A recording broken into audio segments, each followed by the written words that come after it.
प्यारे विद्यार्थियों, भौतिक विज्ञान की लेक्चर सीरीज में आपका फिर से स्वागत।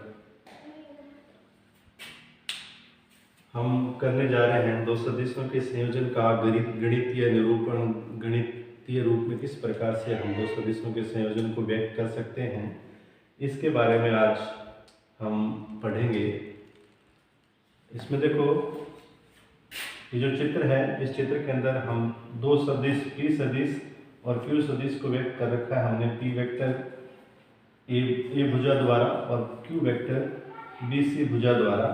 तो परिणामी जो सदिश होगा वो होगा इन p vector plus q vector के बराबर होगा, जिसको हमने निरूपित कर रखा है। और इस चित्र के अंदर हमने क्या किया, बिंदु B से भुजा AB को आगे की तरफ बढ़ा दिया है तथा इस आगे बढ़ाए गए भाग पर बिंदु C से लंब डाला है, जो कि कितने डिग्री का लंब हमेशा आपको पता है कि 90 डिग्री पर होता है। तो 90 डिग्री का एंगल यहाँ पे बनेगा।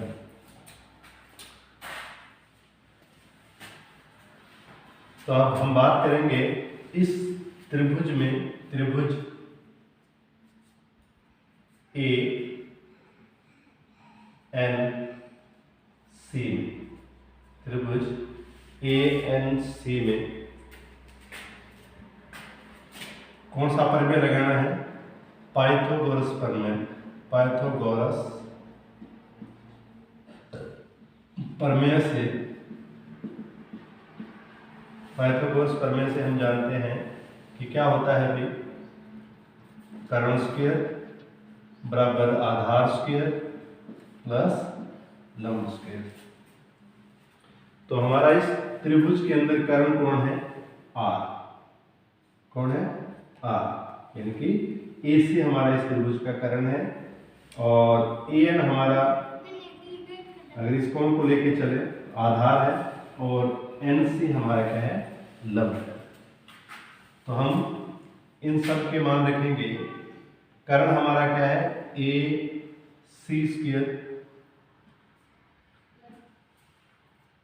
और आधार हमारा है AN स्क्वायर प्लस, इसको ब्रैकेट में लिख दें, प्लस NC स्क्वायर।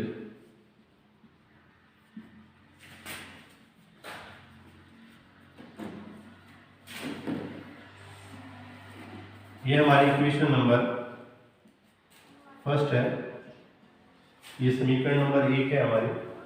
और त्रिभुज से हमें दिखाई दे रहा है कि जो AN है, AN है, उसको हम AB प्लस BN लिख सकते हैं। AB प्लस BN लिख सकते हैं। तो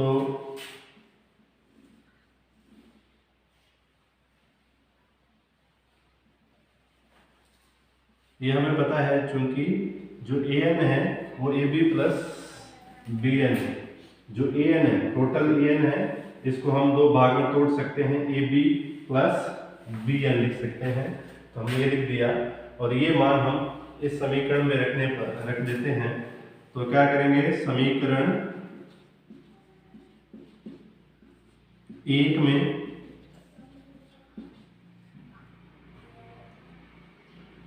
AN का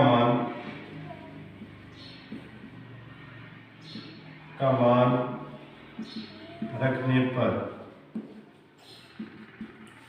तो हमारे पास आ जाएगा AC का होल स्क्वायर,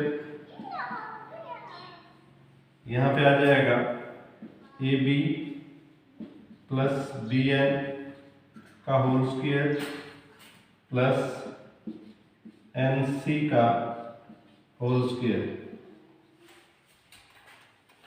इसको अपने हल करेंगे तो हमारे पास आ जाएगा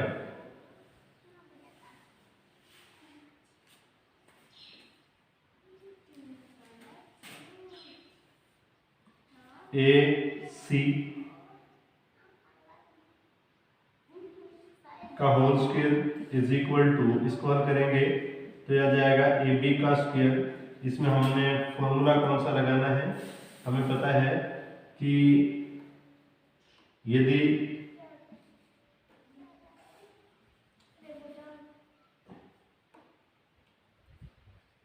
K प्लस L का होल स्क्वायर होता है तो हम इसको हम क्या लिख देते हैं, K square plus 2KL plus L square. ये एक फॉर्मूला होता है, सूत्र होता है जो कि हमने पिछली कक्षाओं में हम पढ़ के आए हैं। इसी सूत्र का यहाँ उपयोग करना है। ये K प्लस L का होल स्क्वायर है तो हम क्या करेंगे, पहले K का स्क्वायर फिर 2A डॉट BN प्लस, ये गुणा में है, प्लस ऐसा नहीं है कि B का स्क्वायर करते हैं, ये अलग अलग, ये लंबाई को व्यक्त करता है ये B, और ये BN अलग लंबाई को व्यक्त करता है, तो अलग अलग है ये। फिर प्लस BN का स्क्वायर, यानी कि इसी का सूत्र K प्लस L का होल स्क्वायर हल किया तो K square plus 2KL plus L square plus NC का होल स्क्वायर, तो यहाँ पे भी हम ब्रैकेट लगा देते हैं। इस प्रकार से ये हमारे पास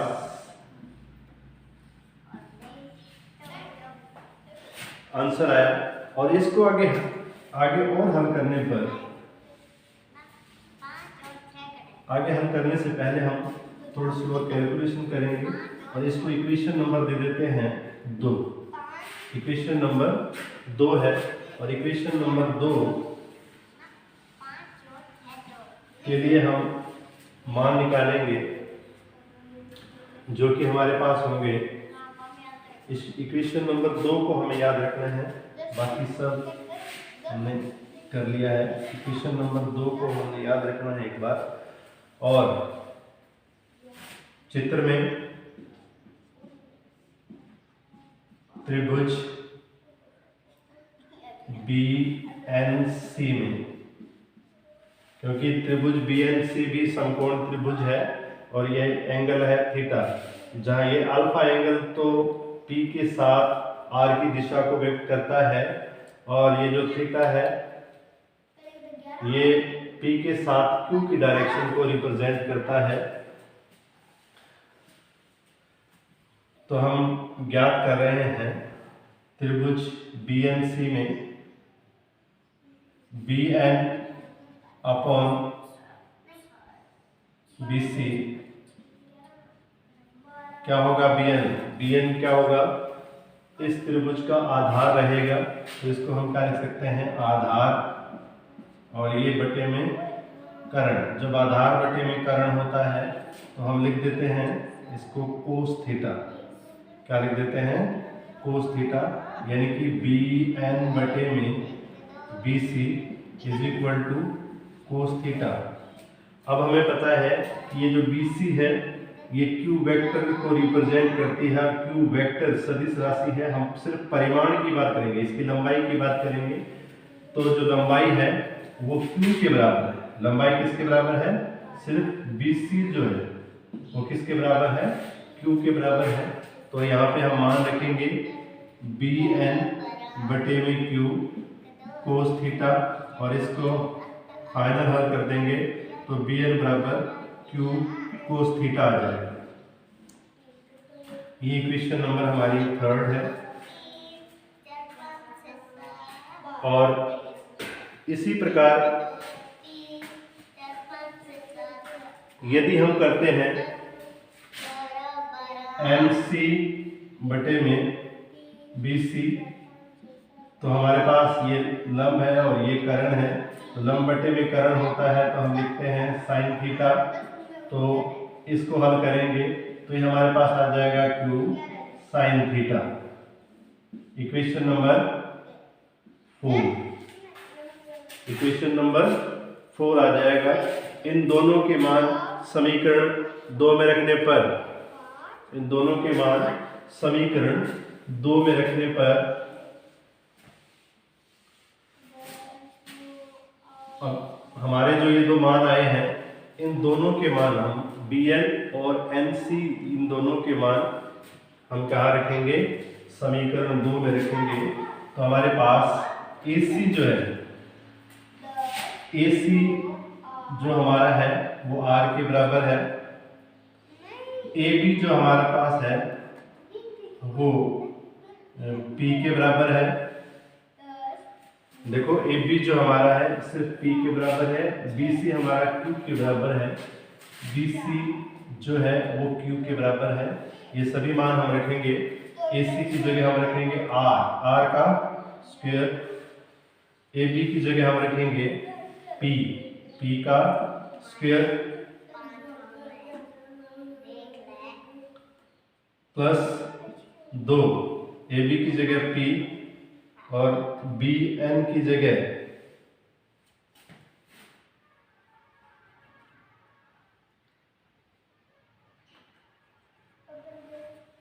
इस BN की जगह हम क्या रखेंगे, हमारा BN का मान अभी आया था Q कोस थीटा रखेंगे प्लस BN का स्क्वायर है तो ये हो जाएगा Q स्क्वायर कोस स्क्वायर थीटा प्लस हमारे पास NC है तो NC का मान हमारे पास है Q साइन थीटा, तो Q square sine square theta आ जाएगा। अब इसको अपने हल करते हैं तो R स्क्वायर बराबर P square plus 2PQ cos theta plus Q square common आ जाएगा, cos square theta plus sine square theta, और because we know that sine square theta plus cos square theta is equal to 1, तो इसको अपने ये मान रखने के बाद में हल करते हैं तो हमारे पास आ जाएगा R square is equal to P square plus Q square, इसकी जगह 1 हो जाएगा तो Q स्क्वायर रहेगा प्लस इस टर्म को हम बाद में लिख रहे हैं 2PQ कोस थीटा, और इससे हमारे पास R का जो मान है वो आ जाएगा, परिणामी सदिश का जो परिमाण है वो हमारे पास आ जाएगा P square plus Q square plus 2PQ cos theta का अंडर रूट। तो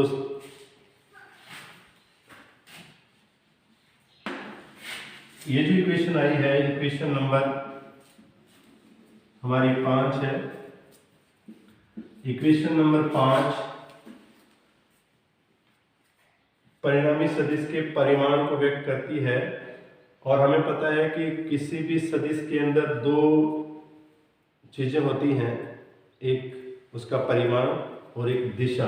तो हमने अब तक जो कैलकुलेशन करी, इससे सदिश जो परिणामी सदिश है R वेक्टर, उसका सिर्फ परिमाण R का मान ही हमें ज्ञात हुआ है। अगला जो स्टेप है, इससे हम R की दिशा ज्ञात करेंगे। अगले स्टेप में हम परिणामी सदिश की दिशा ज्ञात करेंगे।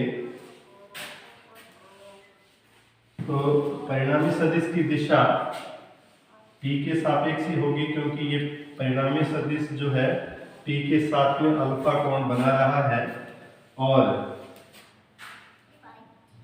दिशा ज्ञात करने के लिए ढाल का उपयोग किया जाता है, और समकोण त्रिभुज कौन सा, ANC में इस त्रिभुज की जो ढाल है वो tan अल्फा के बराबर है, और tan अल्फा बराबर हम लिखेंगे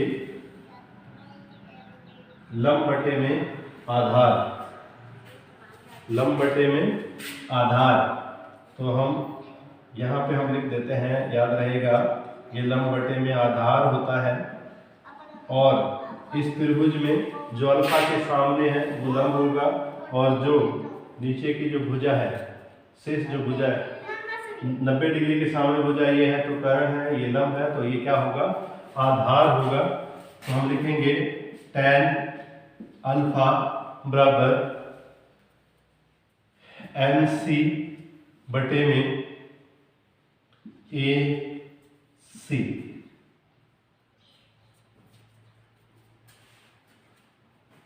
एन सी बटे में ए सी नहीं ए एन आएगा। टेन अल्फा बराबर एन सी बटे में, क्योंकि लंब बटे में आधार होना है तो आधार क्या है हमारा ए एन है। और चूंकि हम पीछे भी कर चुके हैं ए एन जो है वो है a b plus b n, तो हम यहाँ पे मान रख देंगे इसका tan alpha is equal to n c बटे में a b plus b n. अब चूंकि हम मान निकाल के गए थे, एन सी का जो मान हमारे पास आया था क्यू साइन थीटा आया था, और बी एन का मान हमारे पास आया था क्यू कोस थीटा। इन दोनों के मान हम यहाँ पे रख देते हैं, तो हमारे पास tan alpha is equal to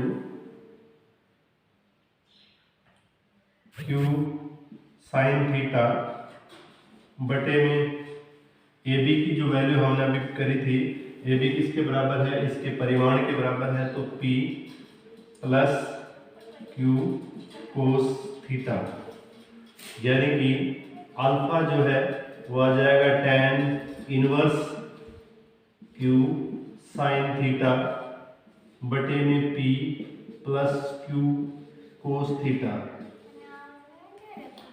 ये जो समीकरण नंबर 6 है, ये समीकरण नंबर 6 परिणामी सदिश R सदिश की दिशा को व्यक्त करती है और जो इस प्रकार होती है।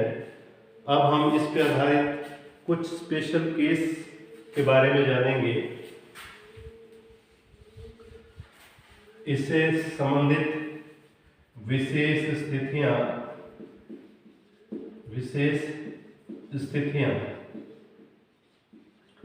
क्या होंगी, इसके बारे में हम अध्ययन करेंगे, अभी पढ़ेंगे। तो विशेष स्थितियों में 3 स्थितियां हो सकती हैं। यदि ए सदिश और बी सदिश परस्पर समांतर हो, दूसरी कंडीशन ए सदिश बी सदिश के लंबवत हो, और तीसरी कंडीशन ए सदिश बी सदिश के पी सदिश क्यू सदिश के एंटी पैरेलल हो, मतलब विपरीत दिशा में हो। तो पहली कंडीशन क्या कहती है कि यदि पी वेक्टर समांतर है क्यू वेक्टर के, यानी कि जो हमने पी वेक्टर लिया है और दूसरा हमने क्यू वेक्टर लिया है, ये हमारा पी वेक्टर, ये हमारा क्यू वेक्टर, इन दोनों के बीच कोण 0 डिग्री है, यानी कि दोनों एक ही दिशा में है। तो हम इसको इस तरीके से भी व्यक्त कर सकते हैं कि ये ऐसे होगा। कैसे होगा? ऐसे। तब इनके बीच में जो कोण होगा थीटा वो 0 डिग्री होगा, 0 डिग्री होगा।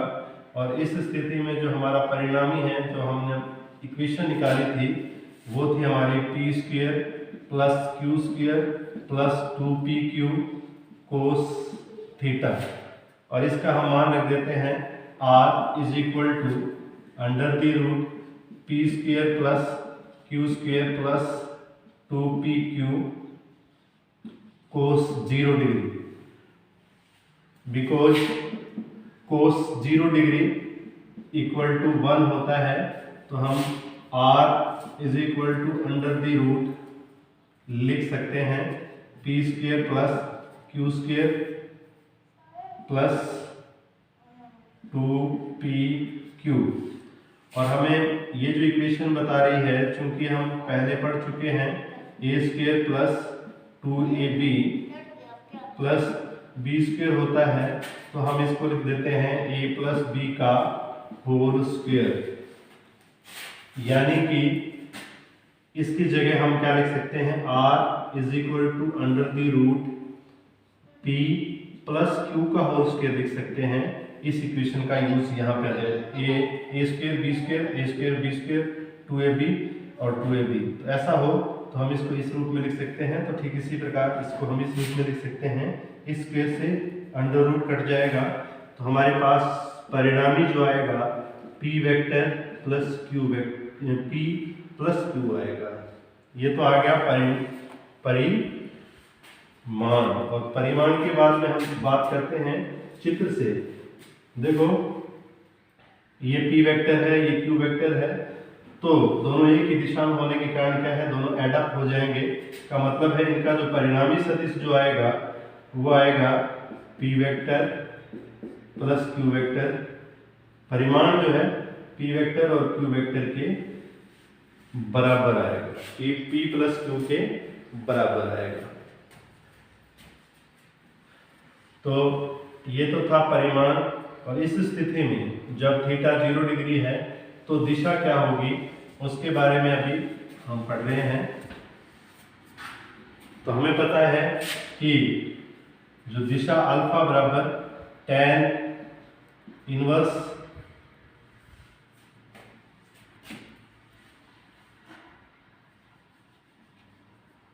क्या था, q साइन थीटा बटे में p plus q cos theta था, है ना।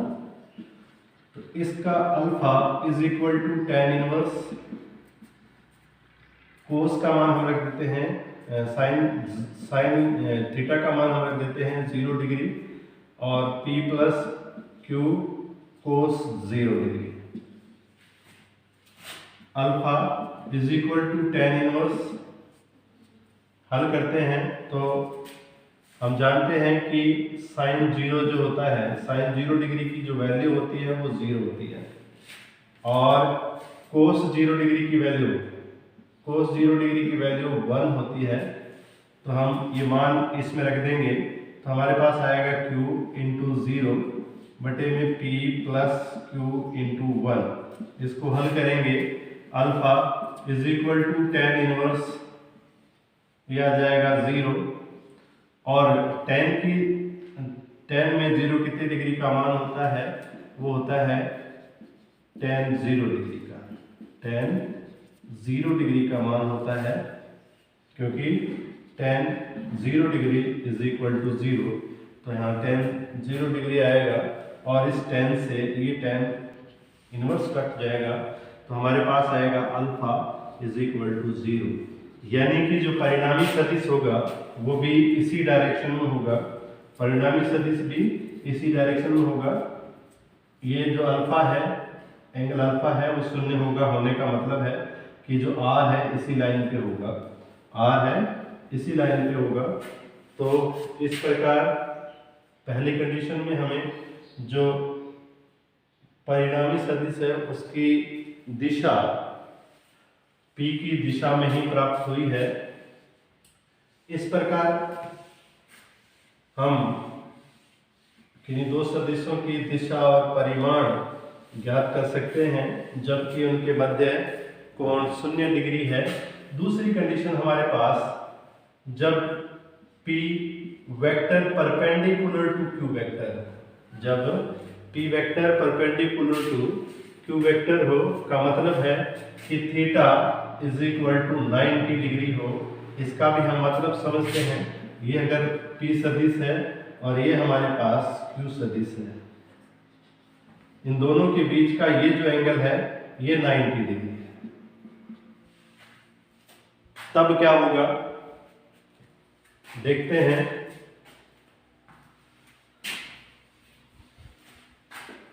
तब देखो, ये हम जो डायग्राम है यहाँ बना देते हैं। ये p है और ये p वेक्टर है, ये q वेक्टर है, और इसके बीच में ये 90 डिग्री का एंगल है। तो देखो भाई, जब थीटा 90 डिग्री है तो हम ज्ञात करना चाहते हैं r। तो r की जो वैल्यू होगी वो होगी p square plus q square plus 2pq cos theta, because theta is equal to 90 degree. Then we can write here p square plus q square plus 2pq cos 90 degree. और हम जानते हैं, चूंकि हम जानते हैं कि कोस 90 डिग्री की जो वैल्यू होती है वो 0 होती है, तो यहाँ पे हम 0 रख देंगे। तो हमारे पास जो आंसर आएगा वो आएगा p² प्लस q², यानी कि समकोण त्रिभुज की करण को प्रदर्शित करेगा। यानी कि इसका जो परिणामी सदिश आएगा उसका जो परिमाण है r का स्क्वायर जो है वो p² प्लस q² के इक्वल होगा। ये समकोण त्रिभुज में होता ही है, आधार स्क्वायर प्लस लंब स्क्वायर बराबर क्या होता है, कर्ण स्क्वायर होता है। इसी प्रकार यदि हम दिशा ज्ञात करना चाहते हैं, दिशा अल्फा हम क्या ज्ञात करना चाहते हैं, इस कंडीशन में हम दिशा ज्ञात करना चाहते हैं जो किसके द्वारा दी जाएगी, tan inverse q sine theta बटे में p plus q cos theta. इन सब के मान पुट कर देते हैं तो हमारे पास आ जाएगा alpha is equal to tan inverse q sine, यहाँ पे 90, यहाँ पे p, यहाँ पे q कोस 90।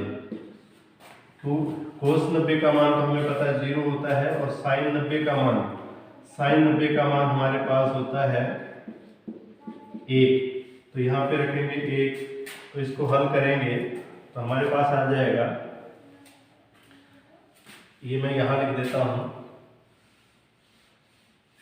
ये हमारे पास अल्फा की जो वैल्यू आएगी, alpha is equal to tan inverse q into 1 बटे में p प्लस q इंटू 0। इसको हल करेंगे तो हमारे पास आ जाएगी वैल्यू tan इनवर्स q बटे में p। तो ये इसकी दिशा को व्यक्त करेगा, और ये p और q के मान पे निर्भर करेगा कि उसके परिमाण कितने कितने हैं, उस पे निर्भर करेगा।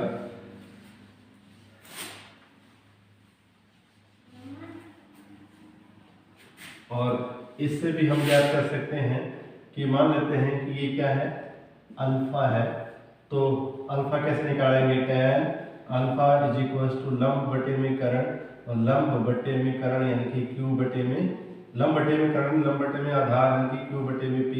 तो अल्फा इज इक्वल टू आ जाएगा tan इनवर्स q बटे में p। इससे भी हम ज्ञात कर सकते हैं। और तीसरी और लास्ट कंडीशन है हमारी,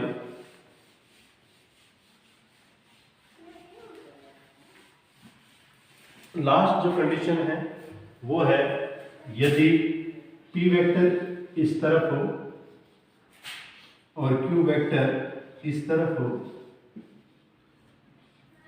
यानी कि p वेक्टर इस तरफ q वेक्टर इस तरफ हो, तब क्या होना चाहिए कि दोनों के बीच में जो एंगल है वो 180 डिग्री का हो जाएगा। यानी कि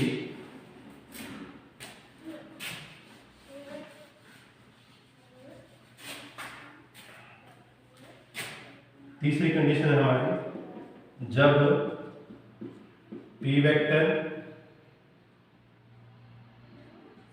q वेक्टर की विपरीत दिशा में, क्या है, विपरीत दिशा में, तब थीटा इज इक्वल टू हो जाएगा 180 degree.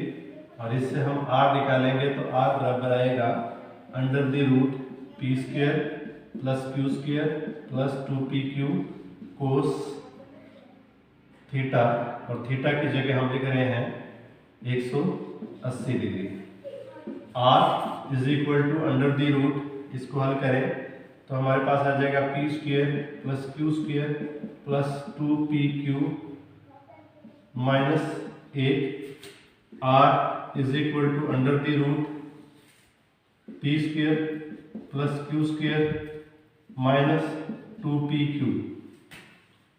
r is equal to under the root p minus q का होल स्क्वायर, और इसको अपन हल कर देंगे तो r की जो वैल्यू है p माइनस क्यू के इक्वल आ जाएगा। यानी कि इन दोनों में से जो वेक्टर बड़ा होगा उसमें से छोटे वाला माइनस हो जाएगा। यदि ये इसका परिमाण ज़्यादा है, इसका परिमाण कम है, तो ये हो जाएगा p माइनस क्यू हो जाएगा, और अगर ये ज़्यादा है और ये कम है तो q माइनस p हो जाएगा। तो हम यहाँ लिख के चल रहे हैं p is greater than q, p is greater than q। तो ये तो हो गया इसका परिमाण, और इसी स्थिति में इसकी दिशा ज्ञात करनी हो तो दिशा के लिए क्या करेंगे, वही tan इनवर्स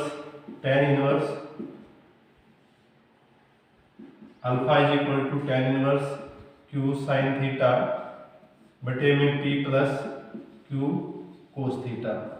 इस सब के मान रख देते हैं, tan इनवर्स सब में थीटा का मान रख देते हैं q sine 180 degree p plus q cos 180 degree. चूंकि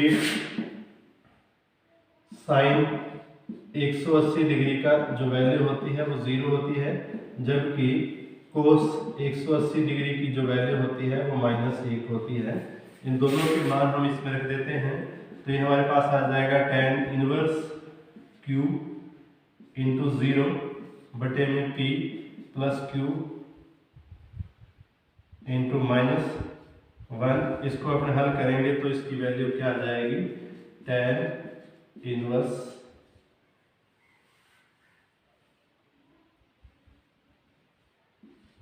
सबकी वैल्यू 0 हो जाएगी।